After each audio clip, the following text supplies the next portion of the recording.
नाही, गुजरातचा दौरा हा अभ्यास दौरा होता.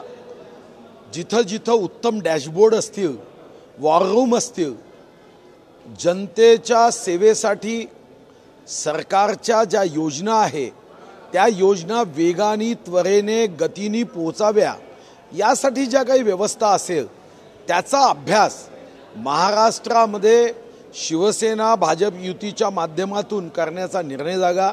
त्या समितीचा मी अध्यक्ष आहे. पहिला दौरा हा गुजरातचा डॅशबोर्डचा आणि वॉर रूमचा आम्ही केला. पुढचा मध्य प्रदेशचा करतो आहे. पुढे आवश्यक असेल तर तेलंगणाच्या काय व्यवस्था आहे हे समजून या देशामध्ये उत्तमातलं उत्तम कार्य महाराष्ट्राने करावं ही अपेक्षा आहे. टीका करणारे लोक कोण आहे? जे या देशाला कधी एकच मानत नाही, ज्यांच्या दृष्टीने ही सर्व राज्य म्हणजे देशाचे अंग आहे, भाग आहे, ही भूमिकाच नाही. नाव राष्ट्रवादी, काम प्रांतवादी आणि विचार हा बारामतीवादी असे लोक. गुजरात हा महात्मा गांधींचा आहे, गुजरात सरदार वल्लभभाई पटेलचा आहे.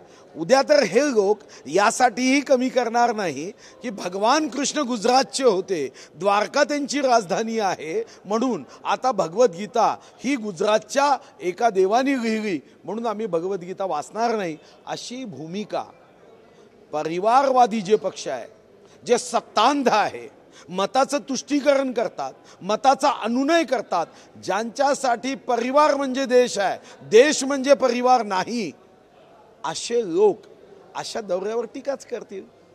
कारण यांना सत्ता 47 वर्ष 2 महिने 1 दिवस होती आणि नंतर बैमानीनी या ठिकाणी शिवसेनेच्या एका मोठ्या नेत्याचा ब्रेन हॅक करून जनादेश नसताना जनादेशाचा अवमान करून सत्ता केली. ते 2.25 वर्ष 50 वर्ष सत्तेत होते, पण राज्याच्या प्रगतीचा विचार यांच्याकडून कधीच येत नव्हता. जे काही थोडीफार निर्णय केली असेल, प्रगती केली असेल, ती महाराष्ट्राच्या गतीला साजेशी राहिली नाही. तुम्ही बघितलं 95 मध्ये याच मुंबईमध्ये 55 फ्लायओव्हर केले, याच मुंबई पुण्याचा रस्ता एक्सप्रेस हायवे झाला, ग्राम सडक योजना असेल, जलसंधारणाची कामं असतील, महाराष्ट्राच्या शेतीमध्ये आमूलाग्र बदल असेल, त्यासाठी भारतीय जनता पार्टी आणि स्वर्गीय हिंदू हृदय सम्राट बाळासाहेब ठाकरे यांच्या शिवसेनेनीच काम केलं आहे. हे फक्त टीका करणे आणि लोकांमध्ये भ्रमनिर्माण करणे यासाठी यांच्या राजकीय पक्षाचा हा एक कलमी अजेंडा आहे. भाऊ, दुसरा एक विषय असा आहे की आता PFIच्या संदर्भात जे ॲक्शन त्यांना 5 वर्षाची बंदी लादली गेलेली आहे, त्या संदर्भात काँग्रेसकडनं एक वक्तव्य आलं आहे की ही संघटना जी आहे त्या संघटनेसाठी RSS देखील त्यांचं नाव होतं, RSS वरती देखील बंदी घालण्यात यावी अशी मागणी त्या काँग्रेसकडनं वक्तव्य केलं गेलं आहे. यांना कुंभकर्ण सुद्धा यांच्याकडे पाहून म्हणाला असता, रिश्ते में हमारे बाप लगते हैं. सरकार होतं तुमचं, का नाही केलं RSS वर बंदी? कारण तुम्ही RSS वर बंदी घालण्यासाठी जे नियमामध्ये कायद्यामध्ये तरतुदी आहे त्या तरतुदीमध्ये एकही घटना यांना कधीच दाखवता आली नाही. RSS वर बंदी आणण्यासाठी कोण्या काँग्रेसच्या नेत्यांनी तोंड उघडलं, भाव व्यक्त केला असं होत नाही. यासाठी गृह विभागाचे काही नियम आहे, संविधानाने काही निकष सांगितले आहे. त्या निकषाच्या चौकटीत जी संघटना देशविरोधी कृत्य करेल, काँग्रेस विरोधी कृत्य केलं किंवा काँग्रेस विरोधी विचार मांडला म्हणून बंदी घालता येत नाही.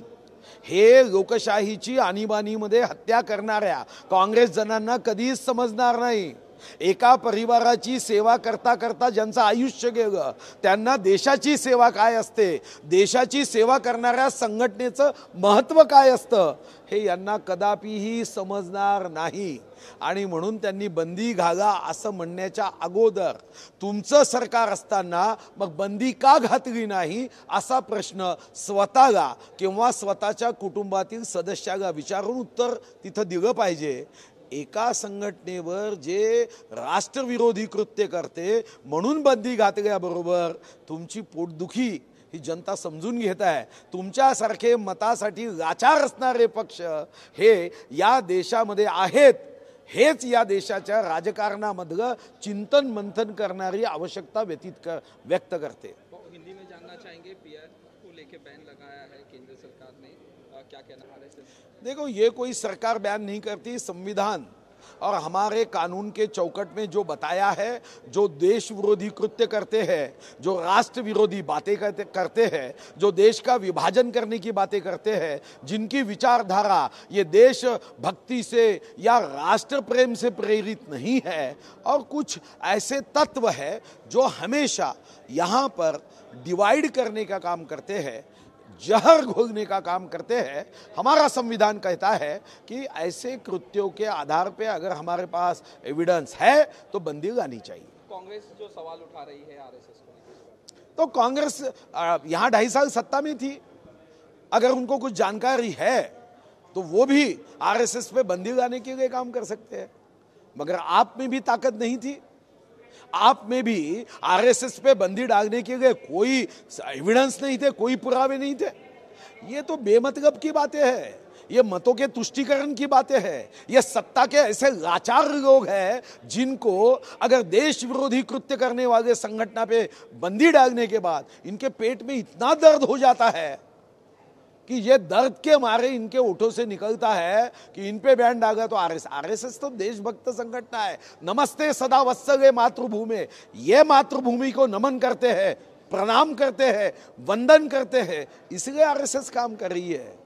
इनको इसलिए पेट दर्द देता है, इनके जीवन में देश से ज्यादा गांधी परिवार की सेवा करना यह धर्म रहा है। Indira is India, India is Indira, यहां तक निचले स्तर तक इन्होंने भाव व्यक्त किया है। तो मुझे लगता है लोकशाही की, जनतंत्र की हत्या करने वाले लोग आरएसएस पे बैन करने की बातें कर सकते हैं। अगर कुंभकर्ण होता तो वो ये कहता कि सत्ता तो आपके पास थी, ये रिश्ते में हमारे बाप लगते हैं, मैं तो 6 महीने सोता था, ये 2.5 साल क्यों सो के रहे सत्ता में?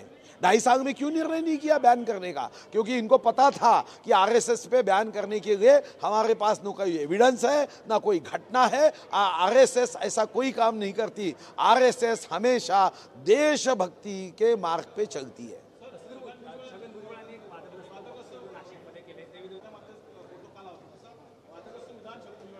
माँ सरस्वती देवी त्यांना सद्बुद्धी देवो, एवढीच मी भावना व्यक्त करेन। वयोमानानुसार त्यांनी अशा पद्धतीचं वक्तव्य राजकारणाच्या स्वार्थापोटी केलं असावं। अनेक लोकांची सत्ता गेल्यानंतर अशा पद्धतीचं वक्तव्य केलं जातं।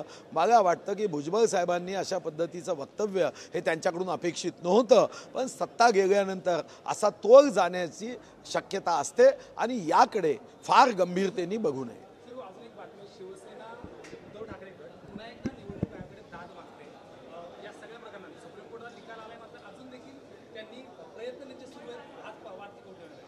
नाही, दाद मागावी, लोकशाहीमध्ये प्रत्येकाला दाद मागता येते, पण हेही खरं आहे की निवडणूक आयोग वस्तुस्थितीवर आधारित, वास्तविकतेवर आधारित निर्णय देईल।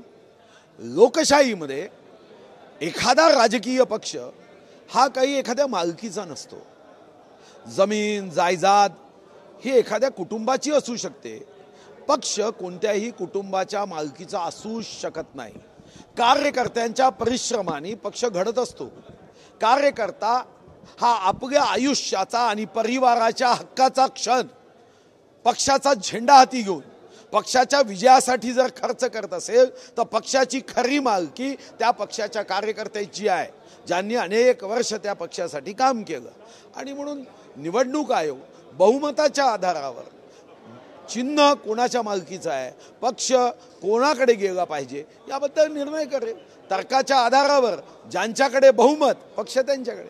सर, अजून एक प्रश्न, खरं तर सरकार आल्यापासून, शिंदे फडणवीस सरकार आल्यापासून शिंदे गटातले आमदार भाजपची अडचण ठरते का? कारण अजून एक प्रकरण समोर येते, संतोष बांगर यांच्या काही कार्यकर्त्यांनी एका महिला पदाधिकाऱ्याला शिवीगाळ केली आणि त्या संदर्भातला तक्रार अर्ज भायखळा पोलीस स्टेशनला आलाय।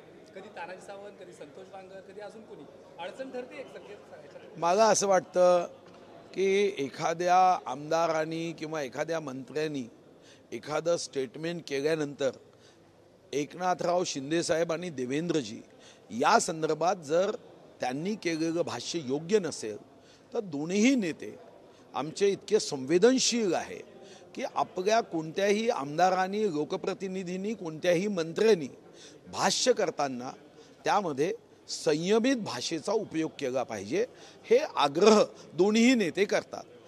आणि या कारणाने जनतेला या गोष्टीची जाणीव आहे की एखाद्या नेत्याने जर संतुलित भाष्य केलं नाही तर ते काही पक्षाची अधिकृत भूमिका किंवा शिवसेना भाजपची अधिकृत भूमिका किंवा माननीय शिंदे साहेब मुख्यमंत्री किंवा माननीय देवेंद्र फडणवीस उपमुख्यमंत्री यांचा त्याला पाठिंबा आहे असं कोणीही गृहीत धरत नाही आणि जनतेला याची जाणीव आहे. पण या प्रश्नानुसार एक गोष्ट मात्र नक्की आहे की माझ्यापासून प्रत्येक नेत्यापर्यंत प्रत्येकाने असं कोणतंही वक्तव्य करता कामा नये की ज्याला आपण जनतेची सेवा करण्यासाठी हे सरकार ज्या वेगाने गतीने काम करते आहे, या राज्याच्या प्रगतीसाठी उन्नतीसाठी काम करत आहे, त्याला कुठंतरी संदिग्धता निर्माण होईल, लोकांमध्ये भ्रम निर्माण होईल आणि कारण नसताना जे आमचे विरोधी पक्ष आहे ते राईचा नव्हे तर राईच्या फोटोचा पर्वत करू शकेल अशा पद्धतीनं आपल्या हातून कोणतीही कृती